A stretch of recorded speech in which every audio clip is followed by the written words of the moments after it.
Hola queridos hermanos, queridos amigos, aquí nos encontramos de nuevo. Volvemos a reunirnos, a insistir en abrir la Biblia, en recibir lo que la palabra de Dios nos tenga que hablar.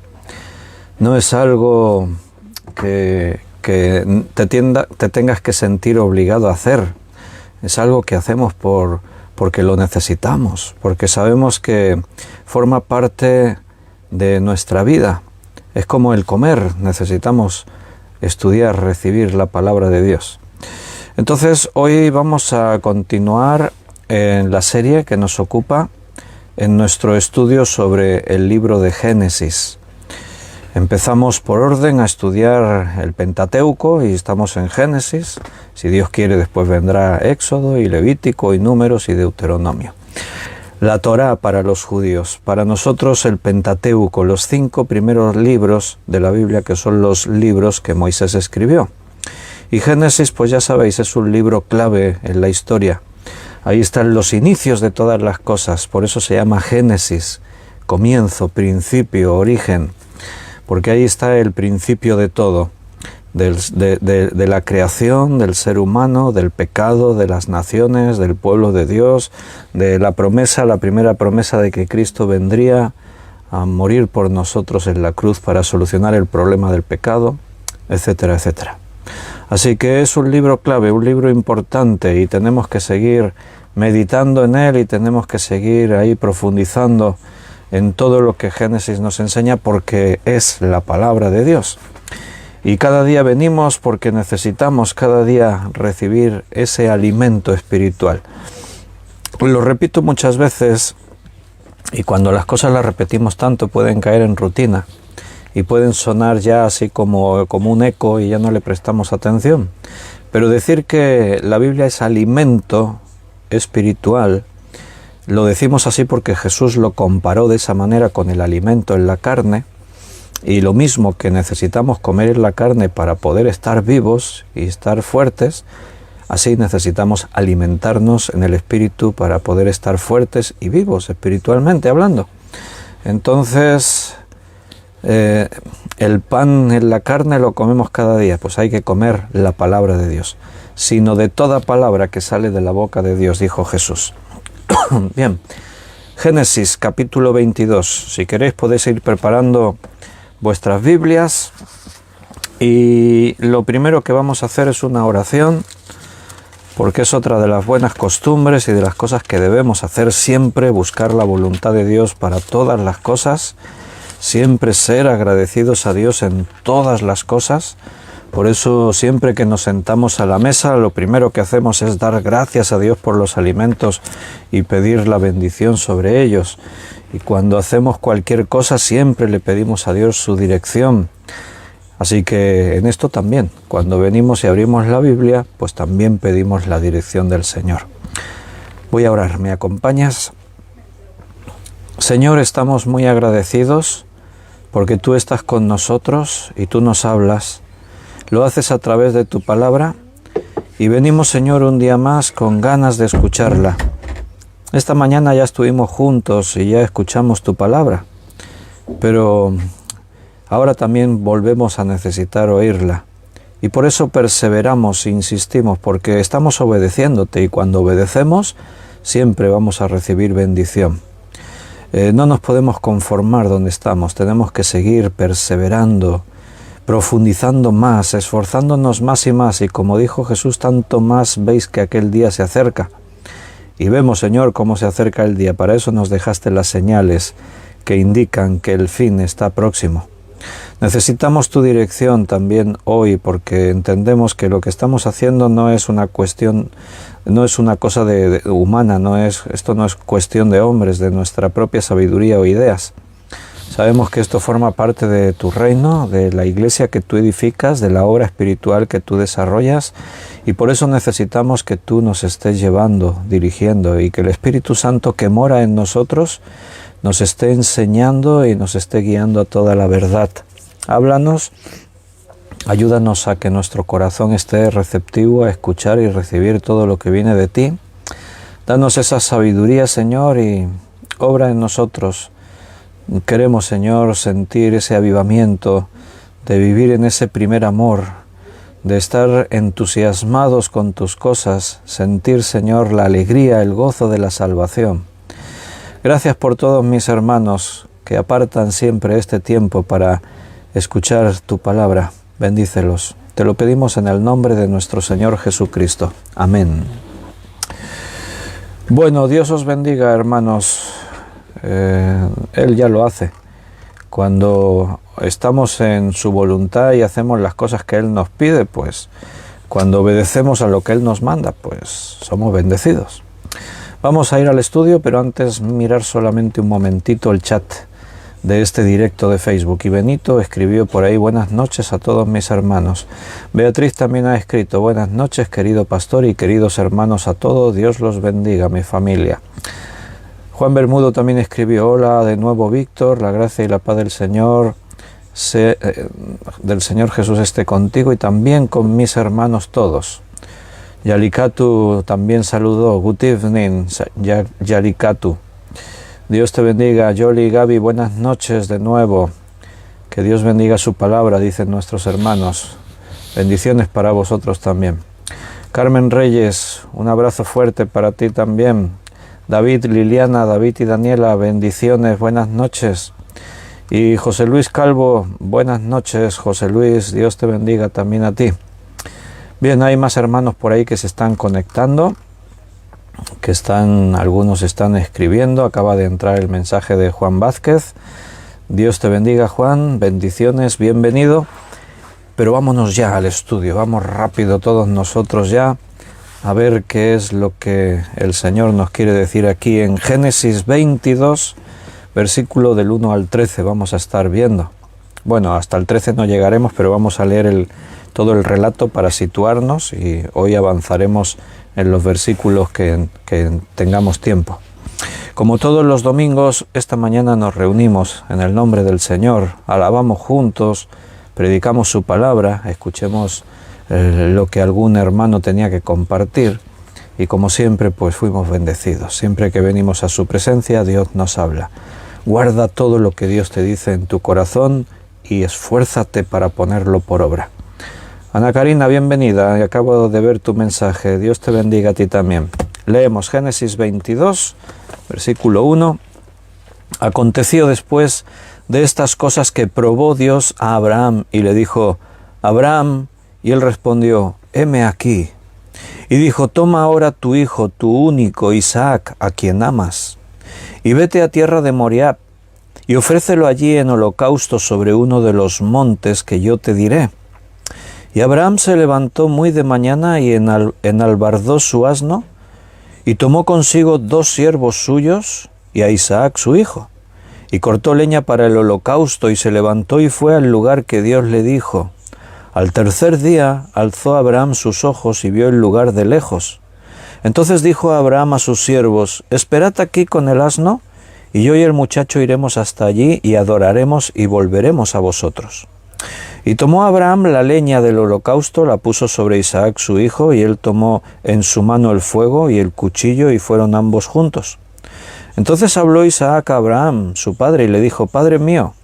Y él respondió: heme aquí, mi hijo.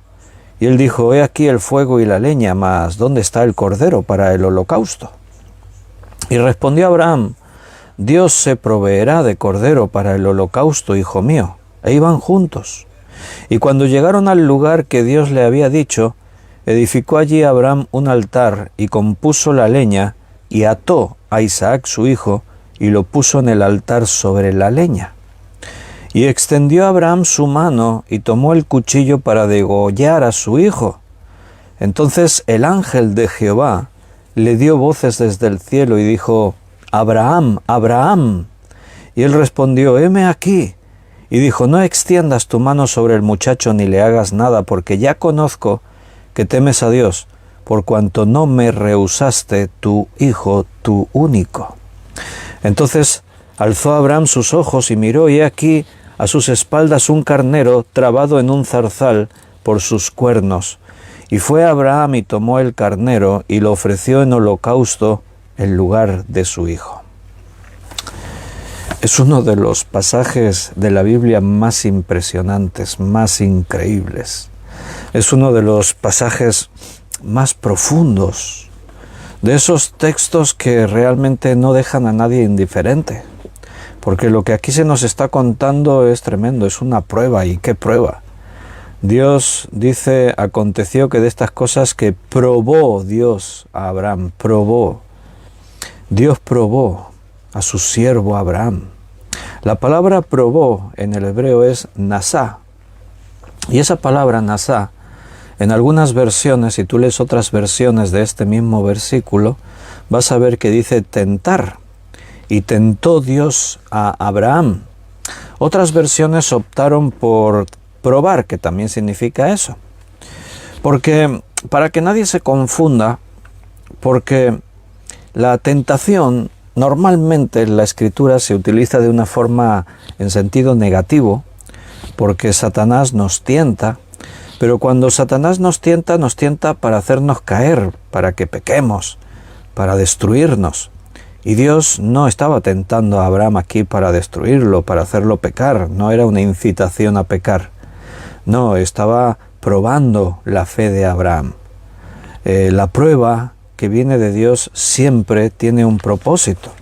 La propia Escritura nos enseña que Dios no tienta a nadie en ese sentido, en el sentido de que la tentación, la prueba, tenga el fin de hacernos caer, el fin de algo malo para nuestra vida. Fíjate cómo lo dice en Santiago, la epístola a Santiago capítulo 1, versículo 13. En Santiago 1, 13, dice, cuando alguno es tentado, no diga que es tentado de parte de Dios, porque Dios no puede ser tentado por el mal, ni Él tienta a nadie. Aquí en el contexto se entiende que no está hablando de una prueba como la que Abraham está viviendo, una prueba que Dios te puede traer. Bienaventurado el varón, dice en el versículo anterior, que soporta la tentación, porque cuando haya resistido la prueba, notas, tentación, prueba, como la palabra son sinónimas. Cuando haya resistido la prueba, recibirá la corona de vida que Dios ha prometido a los que le aman. Cuando alguno es tentado, no diga que es tentado de parte de Dios, porque Dios no puede ser tentado por el mal, ni Él tienta a nadie, sino que cada uno es tentado cuando de su propia concupiscencia es atraído y seducido. Entonces la concupiscencia, después que ha concebido, da a luz el pecado, y el pecado, siendo consumado, da a luz la muerte. Hermanos míos, no erréis, y ahí el contexto está hablando de la tentación, de la prueba, pero en el sentido de hacernos caer, de llevarnos a pecar, y esta es la obra de Satanás. Él es el tentador, así se le llama en la Escritura. Cuando Dios trata con alguno de sus hijos y lo lleva a una prueba, no es en este sentido de como el tentador, no, es porque Dios prueba la fe de cada uno, porque nuestra fe, mucho más preciosa que el oro, es probada, y es probada para ser purificada.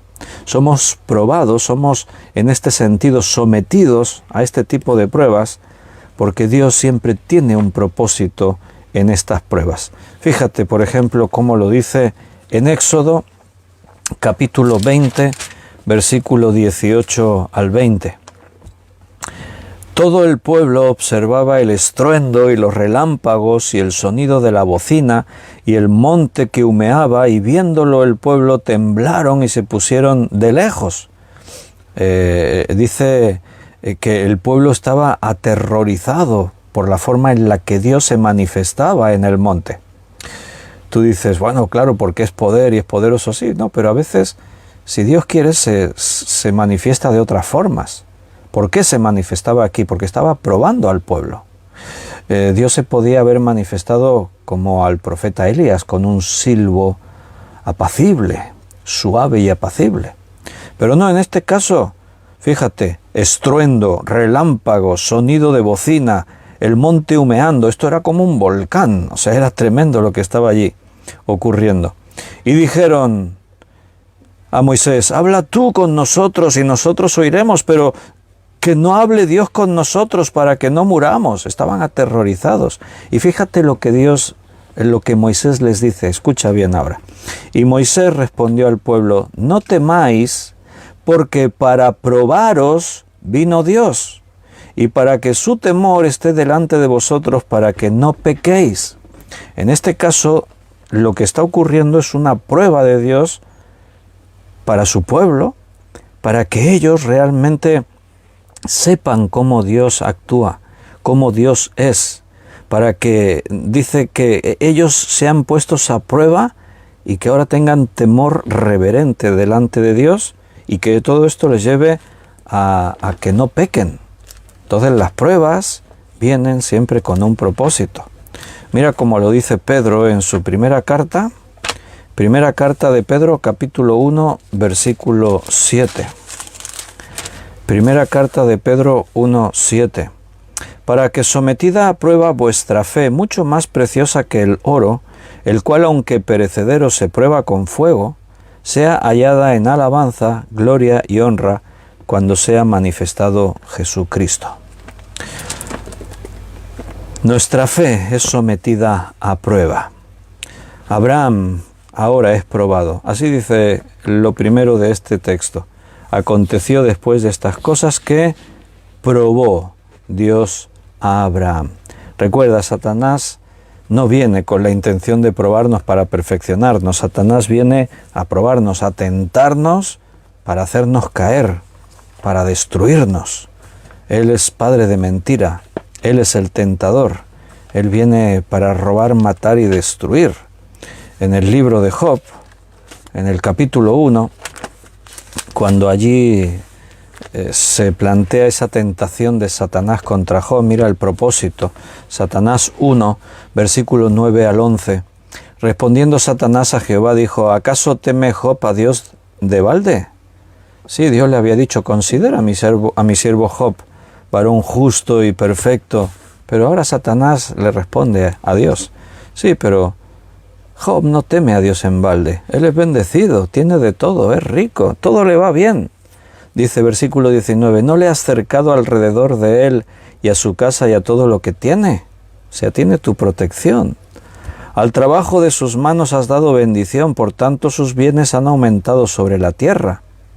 Pero extiende ahora tu mano y toca todo lo que tiene, y verás si no blasfema contra ti en tu misma presencia.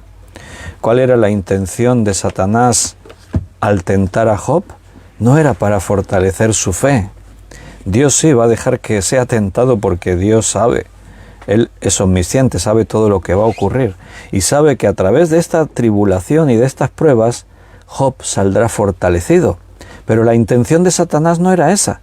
La intención de Satanás es que Job blasfeme el nombre de Dios en la misma presencia de Dios. Esa es su intención.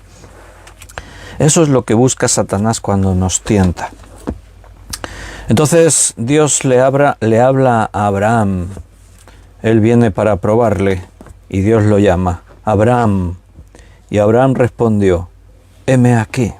En ese momento Abraham no se espera, no se imagina lo que Dios le va a pedir. Dios le ha hablado muchas veces a Abraham a través de estos años. Hace como 30 años, más de 30 años, que Dios le habló por primera vez a Abraham y le dijo: sal de tu tierra y de tu parentela a la tierra que te mostraré y haré de ti una nación grande. Ha pasado ya un tiempo, han pasado años, y a lo largo de esos años Dios le ha hablado muchas veces a Abraham. También ha habido periodos en los que Dios guardó silencio. Pero cuando Dios le habló a Abraham, casi siempre fue para prometerle cosas, para anunciarle lo que iba a ocurrir. Pero de pronto, esta vez es diferente a todo lo demás. Abraham dice: heme aquí. Y Abraham nos espera lo que le viene. La vida de Abraham va a llegar a su momento más dramático. Lo que Dios le va a pedir es algo que ningún siervo de Dios en la Biblia se hubiese esperado jamás que Dios le pidiera.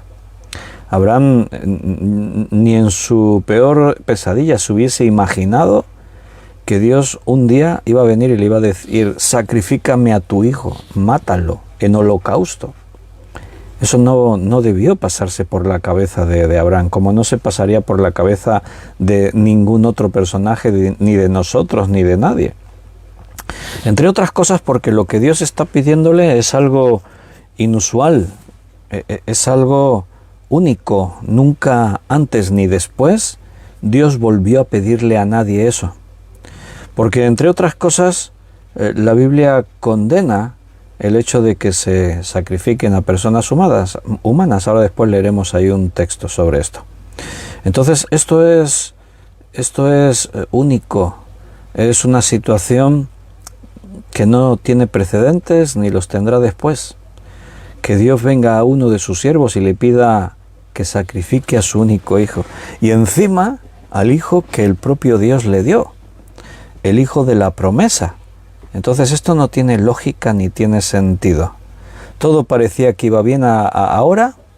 Los problemas parece que estaban quedando atrás. Problemas que el propio Abraham y Sara provocaron que surgiesen. El otro día estábamos viendo cómo Abraham tuvo que despachar de su casa a Agar y a su hijo Ismael. Y ahora que parece que mirar hacia adelante ya es todo bueno. Ya no hay problemas a la vista. Eso a veces nos pasa a nosotros. Cuando llegamos a un tiempo de calma, cuando decimos, bueno, todo va bien, y no esperamos que ocurra nada malo, de pronto viene algo que no nos esperábamos. De pronto la vida nos golpea. Y nos podemos preguntar, no sé si Abraham se lo preguntó, porque aquí no dice absolutamente nada de que Abraham se quejase ni dijese... pero se podría haber preguntado, ¿y esto por qué ahora? A veces la vida nos golpea y nosotros podemos preguntarnos, ¿por qué, Señor? ¿Por qué ocurre esto? ¿Por qué ahora que todo parece que iba bien? Bueno, porque vivimos en un mundo de dolor, de sufrimiento, y vivimos bajo la perspectiva y la protección de Dios en este mundo. En este mundo hay aflicción, en el mundo tendréis aflicción, dijo Jesús. Pero no te olvides que también el Señor nos dijo que a los que le aman todo les ayuda bien y que todo lo que ocurre en nuestras vidas tiene un propósito. Las tribulaciones también, y las cosas que ocurren en nosotros no están fuera del control de Dios, no son accidentes en nuestra vida. Dios tiene una única intención para nuestra vida. Abraham, y él respondió, heme aquí, y dijo, toma ahora tu hijo, tu único, Isaac, a quien amas, y vete a la tierra de Moriab y ofrécelo allí en holocausto sobre uno de los montes que yo te diré. No sé, no puedo imaginarme a Abraham, su mente en ese momento, su corazón, lo que sentía. No sé, no me lo puedo imaginar. Intento meterme en su piel, pero ¿cómo puedes comprender lo que esté pasando ahora en la vida, en la mente de Abraham?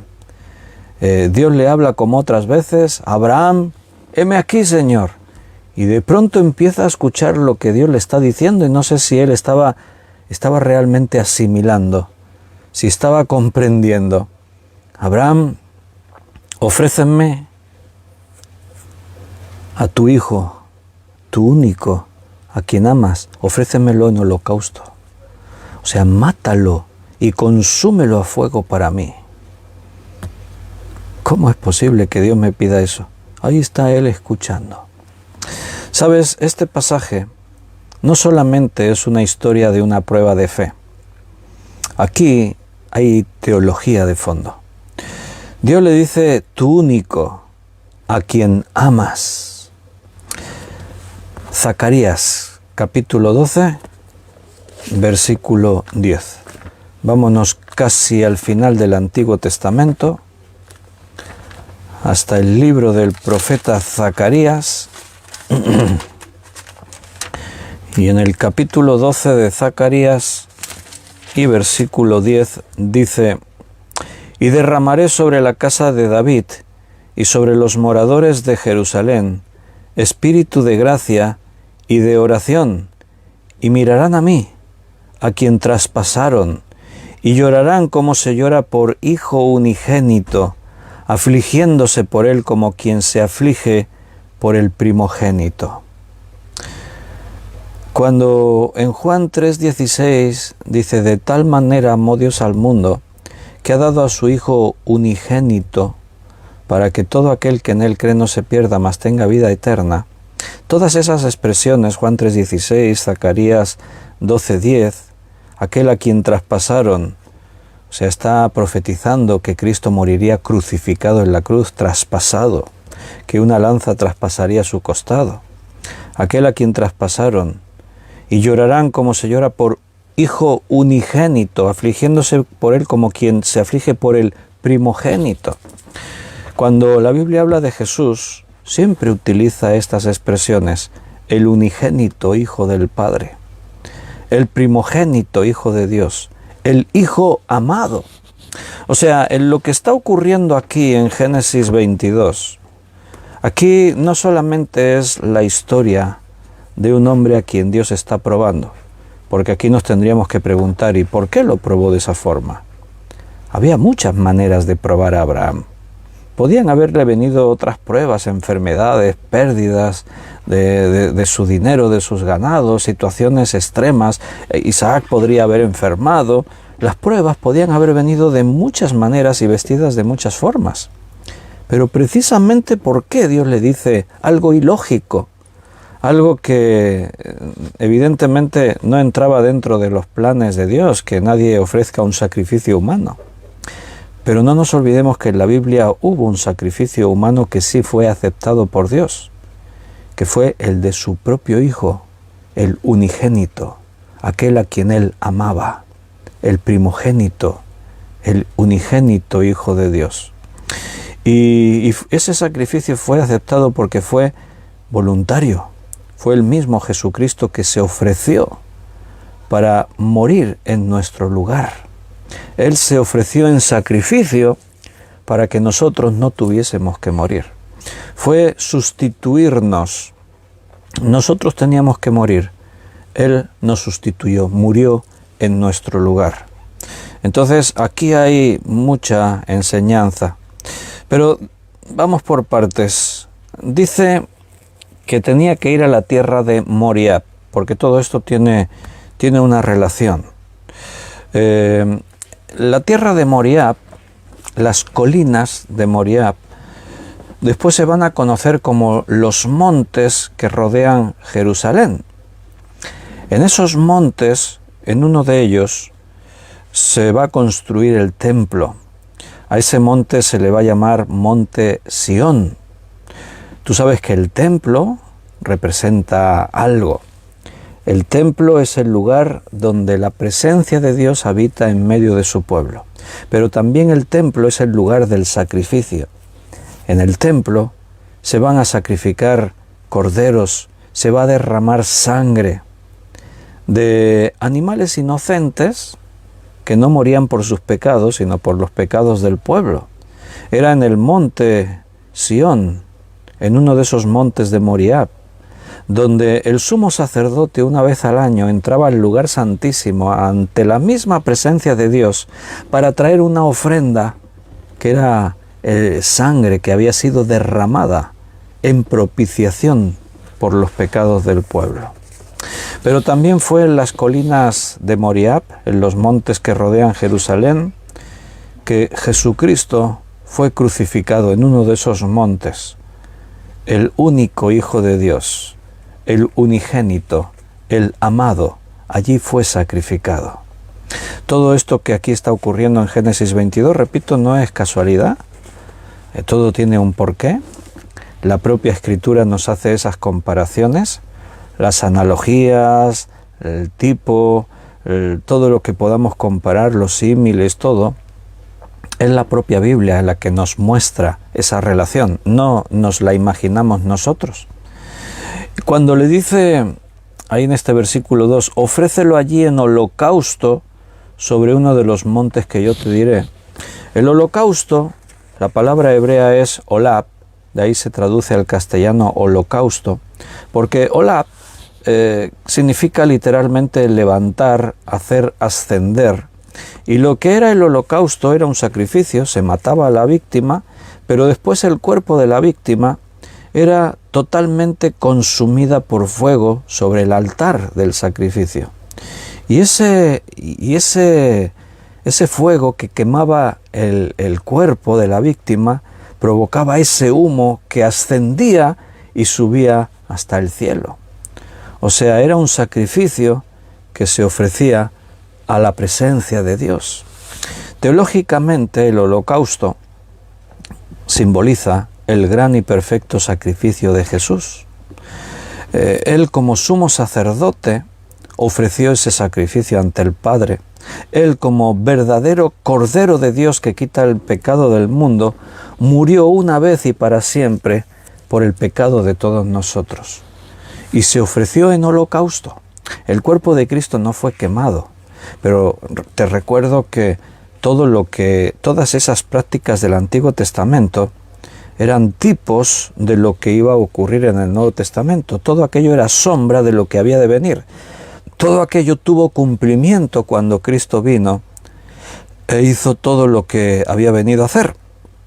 Entonces, estamos hablando que tipológicamente, y con el fondo de la teología, tipológicamente el holocausto está representando esto, el gran y perfecto sacrificio de Jesucristo. ¿Por qué le pide Dios a Abraham, sacrifícame a tu hijo, tu único, a quien amas, el hijo de la promesa? Todo eso tiene que ver con Jesús.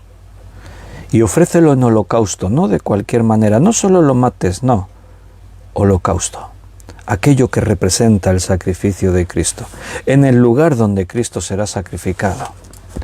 Por alguien especial como es Abraham, un hombre de fe, el padre de la nación de Israel. Ahí puedes ver todos los tipos, toda la relación que existe entre este relato y lo que después va a ser la venida de Cristo y que Cristo muera por nosotros en la cruz.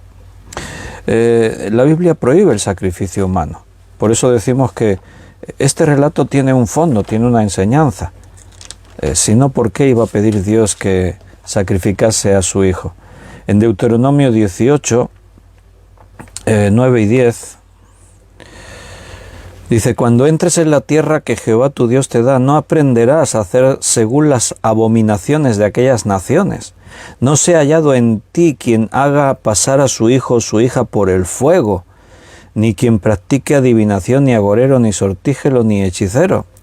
O sea, no sacrifiques a tus hijos, es lo que está diciendo. Y dice, no los hagas pasar por el fuego, porque ahí entre los cananeos se ofrecían sacrificios a Moloc, y eran sacrificios humanos, de niños más exactamente.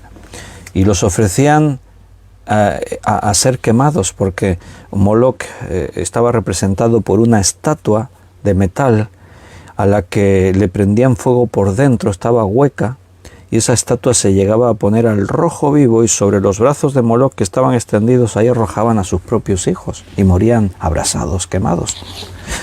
El holocausto es eso, quemar la víctima.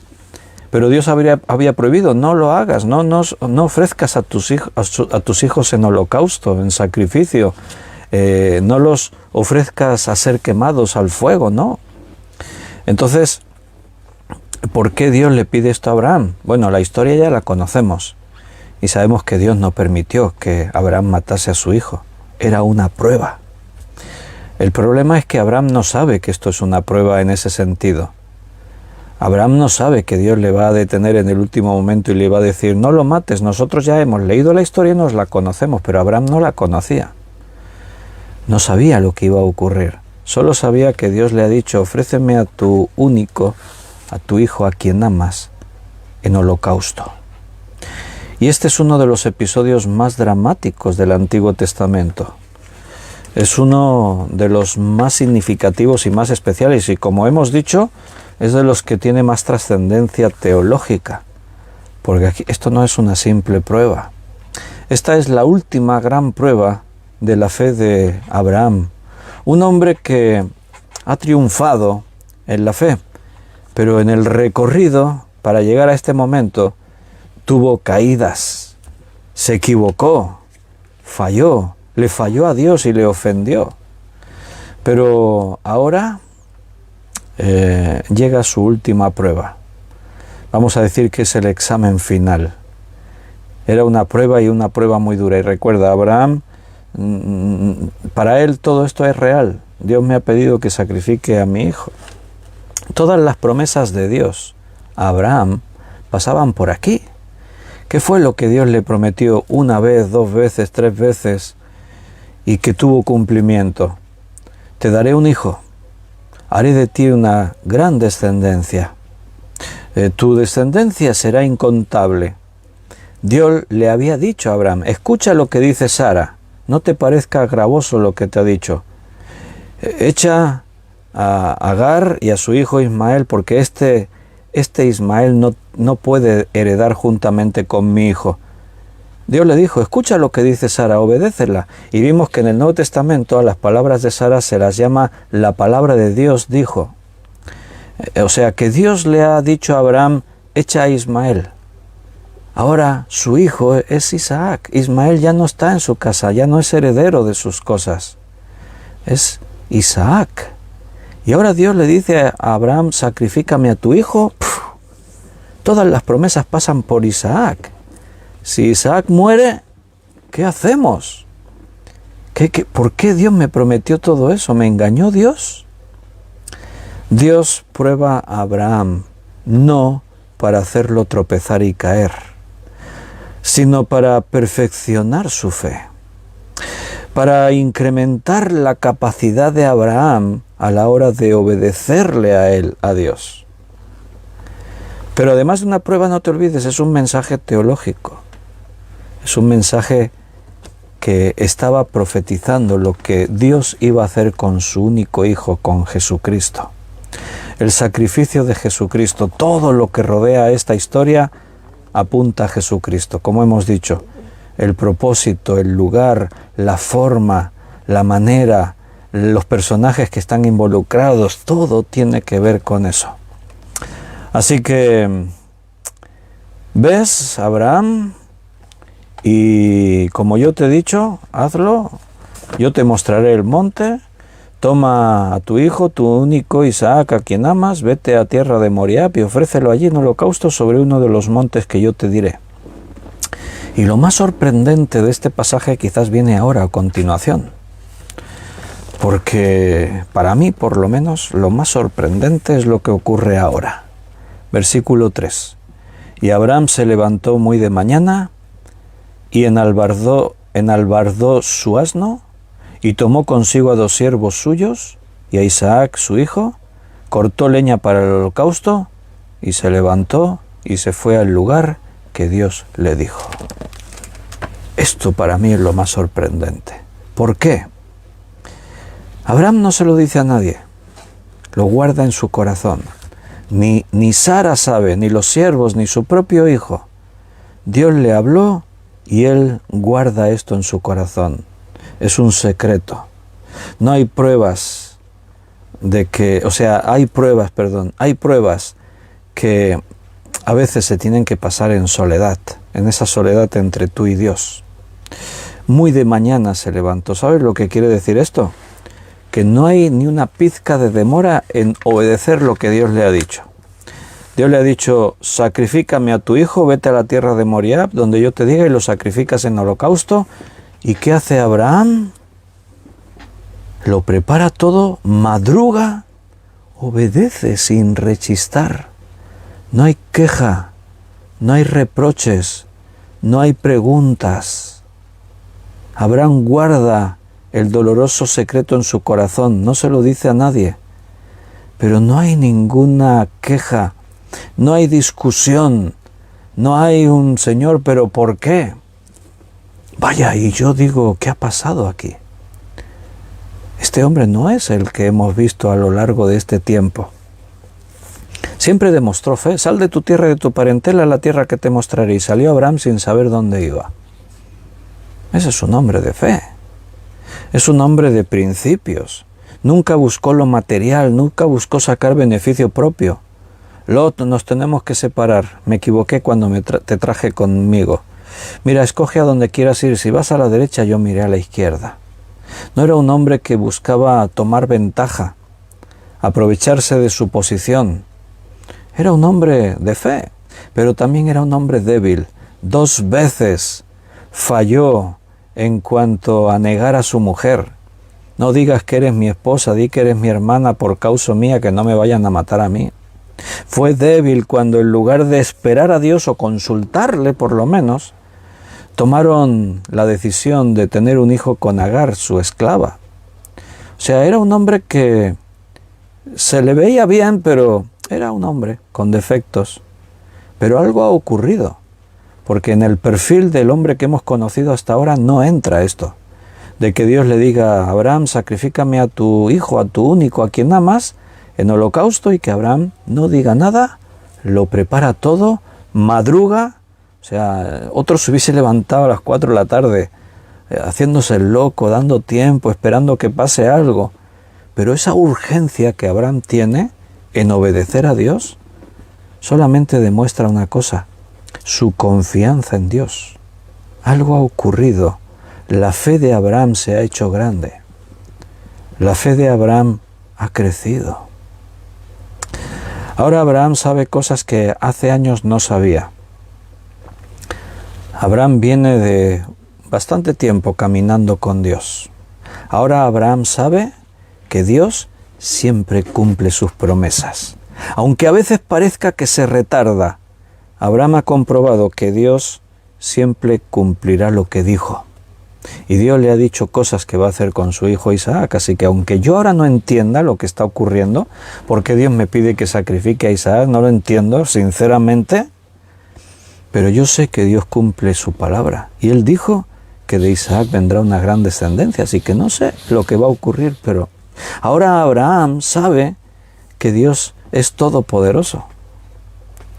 En su experiencia, él dudó del poder de Dios. Dios me prometió un hijo, pero a ver, seamos realistas. Sara toda su vida estéril. Ahora ya es vieja.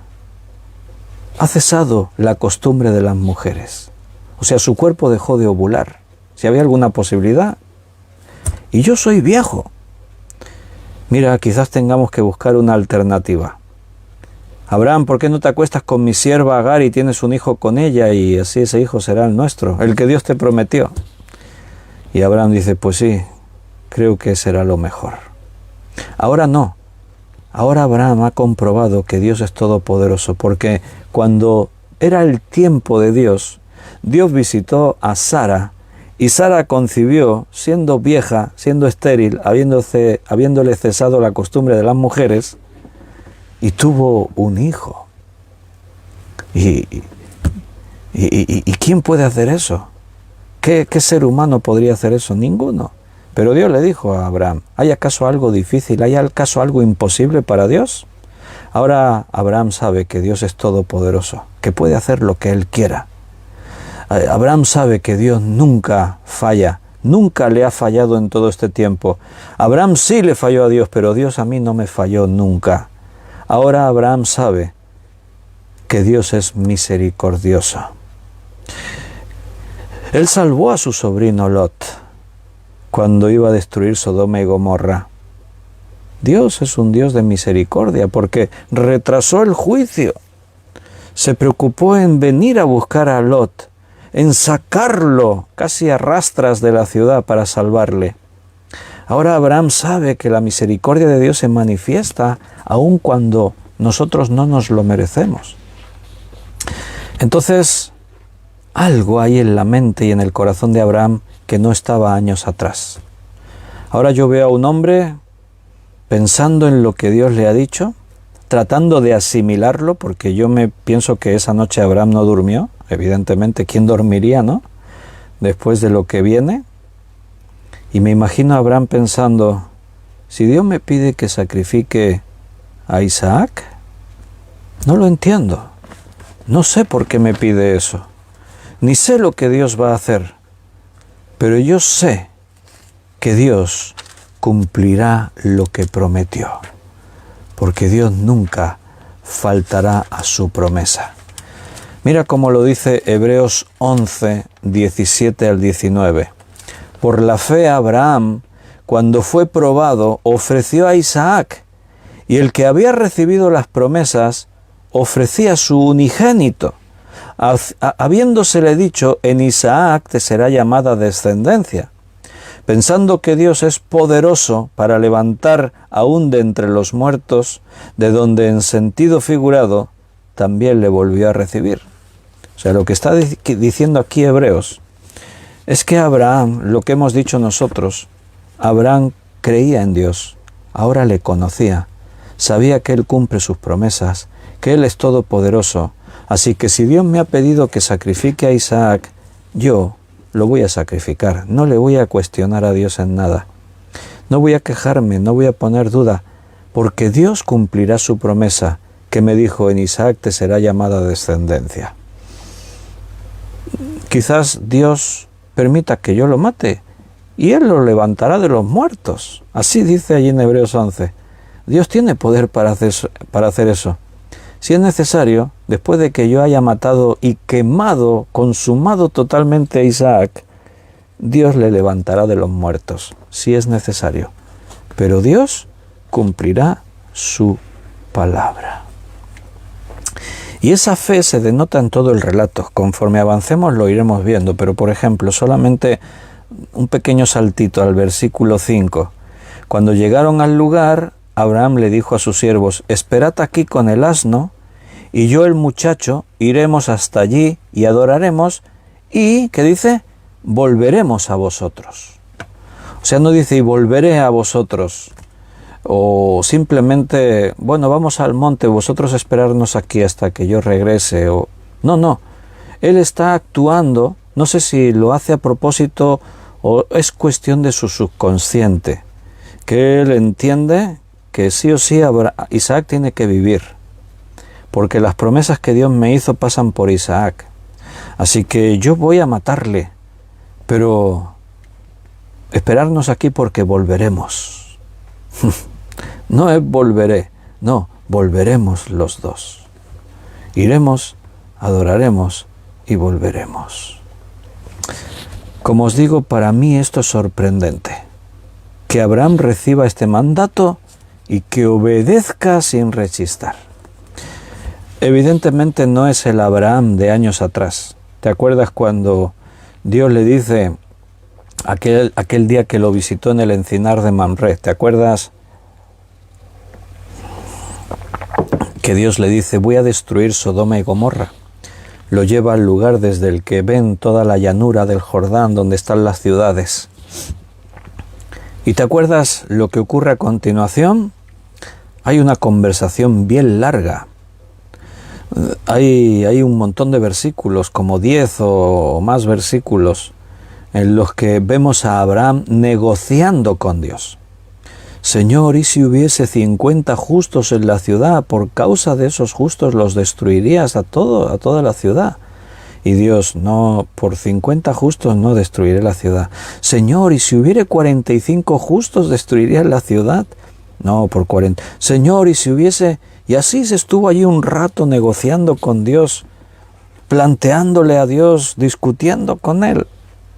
Pero ahora no veo yo a ese Abraham aquí en este texto. Señor, pero me dijiste que en Isaac me sería contada descendencia. ¿Cómo me estás diciendo que lo sacrifique? Señor, pero no es justo sacrificar a mi hijo. Pero ¿cómo me puedes...? No hubo nada. Abraham se calló y obedeció. Hermanos, eso es fruto de la fe. Nosotros pretendemos tener fe, le decimos a Dios que creemos, tenemos fe. Pero la fe se demuestra. Muéstrame tu fe por tus obras, dice Santiago. La fe no es teoría, son hechos. La fe está por encima de las circunstancias, de nuestras posibilidades, de nuestros recursos, de nuestras fuerzas. La fe nos lleva donde lo material, lo terrenal, lo humano no nos puede llevar. La fe es la certeza de lo que se espera, la convicción de lo que no se ve. La fe es reconocer que Dios es Dios, que Él es quien tiene el control, que es todopoderoso y que Él hace y deshace y nosotros estamos en sus manos, pero tranquilos. Podemos confiar en Dios porque Dios es bueno. En todo esto, déjame un paréntesis porque estamos hablando de Abraham y no estamos exaltando a la persona de Abraham. El pueblo de Israel idolatrizó a estos hombres, a Abraham, Moisés, pero nosotros no estamos haciendo eso, ¿sabes por qué no? Porque eran hombres como nosotros, con pasiones semejantes a las nuestras. El mérito no es de Abraham, el mérito es de la obra que Dios hace en Abraham. O sea, no es Abraham, es lo que Dios ha hecho de Abraham. Os estoy diciendo, este no es el Abraham que conocíamos. Dios se fijó en Abraham porque Abraham tenía algo que no tenían otros hombres, que era su capacidad de creerle a él y decir, Señor, aquí estoy, heme aquí. Abraham, heme aquí. Abraham, sal, y salió sin saber a dónde iba. Pero Abraham no era perfecto. Si Dios le lleva a Abraham al primer día que sale y le da al hijo y nace y le dice, Abraham, sacrifícame a su hijo, por lo que sabemos, estoy convencido que Abraham le dice a Dios, no puedo hacer eso. Señor, pero ¿cómo me pides? Y discusión y hablando. El otro día nos planteábamos, y yo no dije porque quería llegar aquí para responder a esa pregunta. Yo dije que Dios sabe las cosas y que todo está en su mano, Él es soberano, pero yo el otro día planteé, ¿por qué Dios esperó hasta que Abraham tenía 100 años para darle un hijo? ¿Por qué? ¿Qué propósito tenía Dios? ¿Por qué no se lo dio al poco de salir de allí, de Ur de los Caldeos, cuando Abraham tenía algo más de 70 años? ¿Por qué Dios a veces nos lleva a esas situaciones? ¿Por qué Dios esperó? Porque así nos iba a quedar una historia aquí muy bonita y entretenida. No, porque Dios tiene propósitos.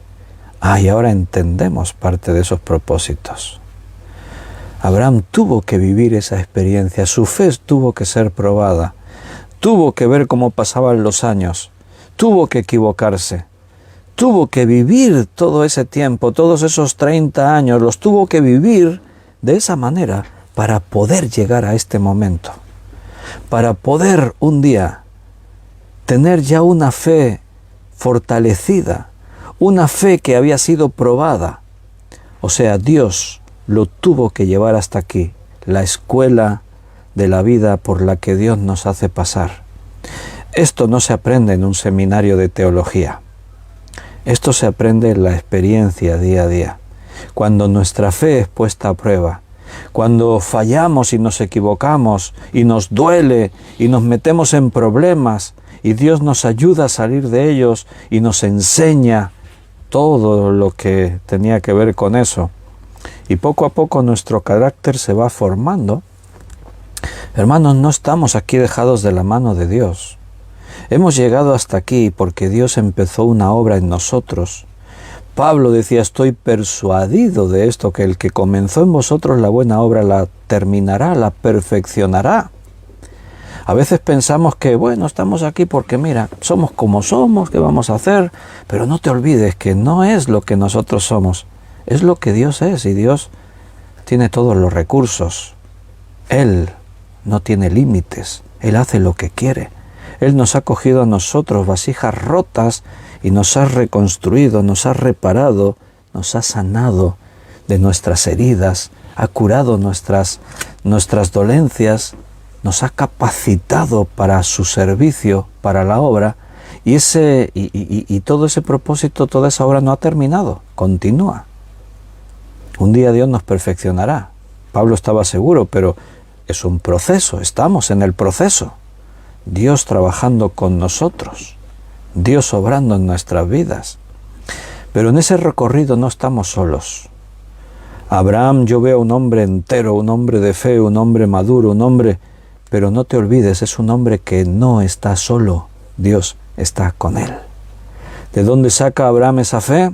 De Dios, de la fortaleza que tiene el que Dios está con él. Porque fíjate, lo que Dios le ha dicho, ofrécelo allí en holocausto sobre uno de los montes que yo te diré. Dios envía a Abraham, pero Abraham no va solo, Dios va con él. Yo te diré el monte que es. Y cuando llegaron y vieron el monte, Abraham dijo, quedaos aquí, a los criados, el muchacho y yo vamos y... O sea que Dios le está guiando en todo el recorrido. Dios le está mostrando a Abraham, es aquel monte, Abraham, es... El texto no nos dice más, pero se percibe entre líneas lo que está ocurriendo. Ahora hay comunión entre Dios y Abraham como no la hubo nunca.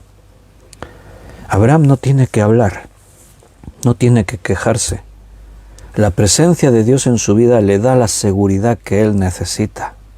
No es que Abraham es un súper cristiano, un súper hombre, un fuera de serie, que Dios le dice, sacrifícame tu hijo y él va y lo sacrifica. No, Abraham es un hombre de carne y hueso como tú y como yo, con debilidades como las nuestras. Pero Abraham ha llegado a un nivel que ojalá nosotros ya estemos o estemos llegando, a ese nivel en el que ya no importa lo que venga, no importa lo que nos ocurra, no importan las circunstancias de la vida, porque yo sé que Dios está conmigo. Ahí es a donde Dios nos quiere llevar.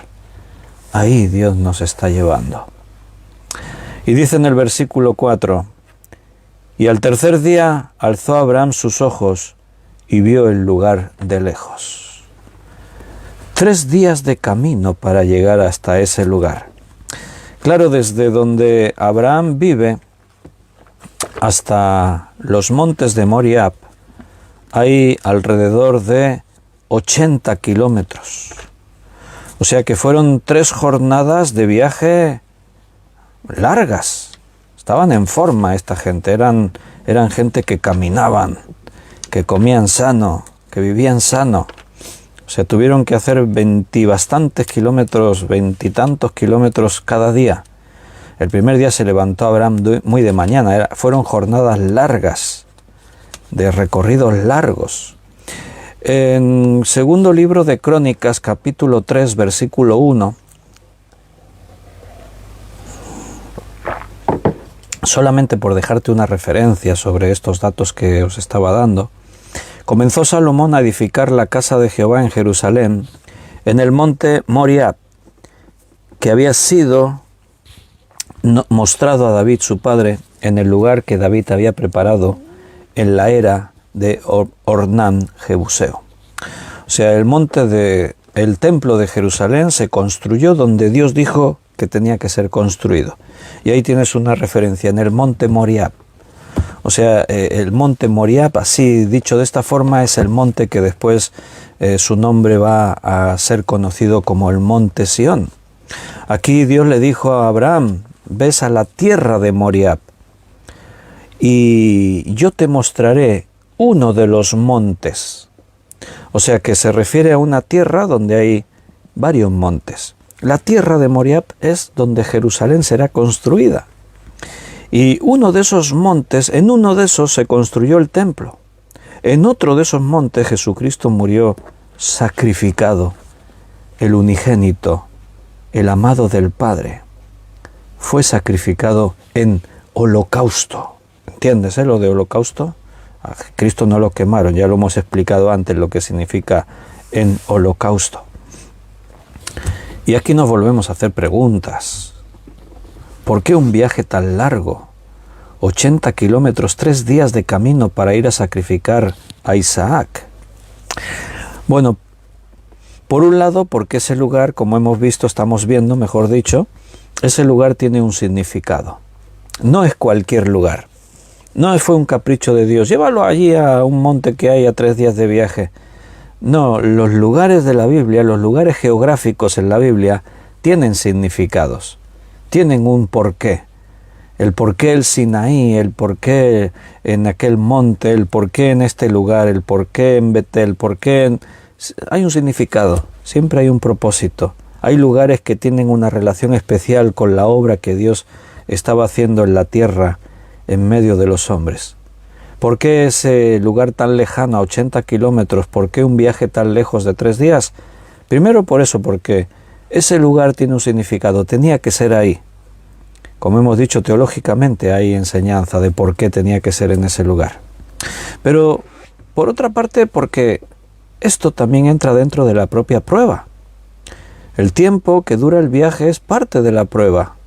Son 3 días. 3 días muy largos. 3 días para pensar. Pero son 3 días para arrepentirse. Para decir, no, esto no puede ser. Volvámonos a casa. Yo no puedo sacrificar a Isaac. No puede ser que Dios me haya pedido esto. Quien me está hablando no puede ser que sea Dios. Fueron 3 días para que la fe realmente siguiera creciendo. Abraham estaba siendo probado también en ese tiempo del viaje. Pero recuerda lo que hemos dicho, Dios le dijo, sobre uno de los montes que yo te mostraré. Y ahora dice que levantó a Abraham sus ojos y vio el lugar al que iba. Lo vio de lejos. ¿Por qué Abraham sabía que ese es el lugar? Yo te mostraré el lugar. Él sabe, aquel es el lugar. ¿Por qué lo sabe? Porque Dios se lo está diciendo. Fue un camino de 3 días. Y en ese viaje iba Abraham con su hijo. Iban 2 siervos. Pero no te olvides que Dios también iba de viaje con él. Dios estaba caminando al lado de Abraham. Ve porque yo estaré contigo. Nunca te dejaré, nunca te abandonaré. Hace poco más de una semana, el Señor nos estaba hablando a través de un mensaje de esto. Dios estuvo con David, Dios estaba con Abraham, Dios estaba con Noé, Dios estaba con Pablo, Dios estaba, esa es la diferencia. No eran grandes héroes, eran hombres como tú y como yo, pero eran personas con las que Dios estaba. Y cuando Dios está con alguien, todo cambia. Dios estaba con Abraham. La Biblia nos promete que en medio de las pruebas, en medio de las tempestades, Dios estará con nosotros. Entonces, es la fe de Abraham, sí, pero es una fe que Dios está sosteniendo. Es una fe que Dios ayudó a construir, o mejor dicho, Dios construyó esa fe en Abraham. A través de las pruebas, de las tribulaciones, del tiempo en el que vivieron, del cumplimiento de las promesas. Y ahora esa prueba es como decir, ha llegado a su punto más alto. Vamos a probarla a ver si realmente esa fe es la fe que creemos que es. Vamos a probar a Abraham. Vamos a hacer el examen final. Como hemos leído antes o hemos citado, vuestra fe mucho más preciosa que el oro. Es probada, como se prueba el oro. Mira, no siempre obedecer a Dios va a ser fácil. Dios nos va a poner en situaciones que mantener nuestra integridad va a ser complicado, como le pasó a Job. Maldice a Dios y muérete, le dijo su esposa. ¿Por qué mantienes aún tu integridad? Habrá situaciones en nuestra vida en las que será complicado mantenernos firmes en la fe. Será difícil mantener nuestra integridad y seguir alzando los ojos y a pesar de todo decir, Señor, que tu nombre sea bendito. No va a ser fácil.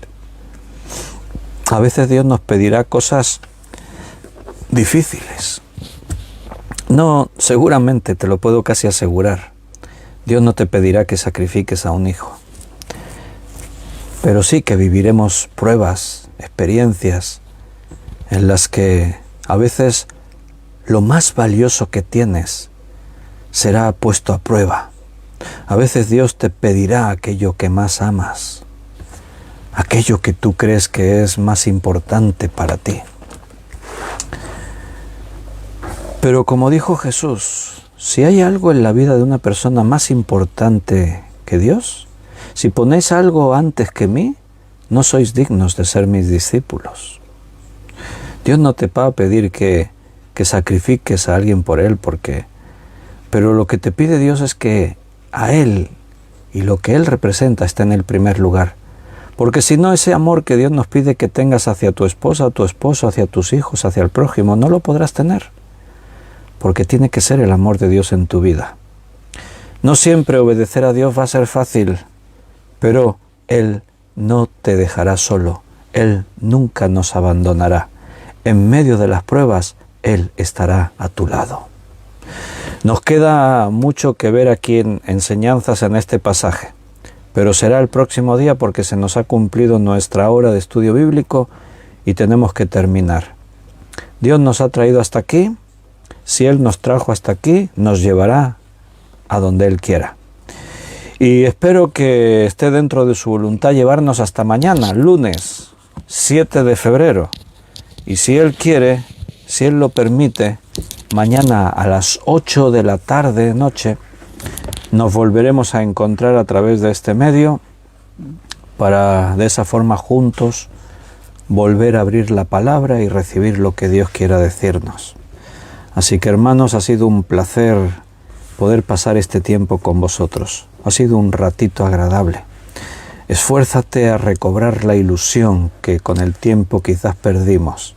Acuérdate de tu primer amor, de dónde has caído. Ilusiónate cada día con decir, voy a reunirme con mis hermanos porque sé que eso es único, abrir la Biblia, Dios está con nosotros. Ilusiónate con todo lo que tenga que ver con Dios. Es algo que tienes que hacer tú. Mañana nos vemos. Un abrazo muy fuerte. Os amo con el amor del Señor.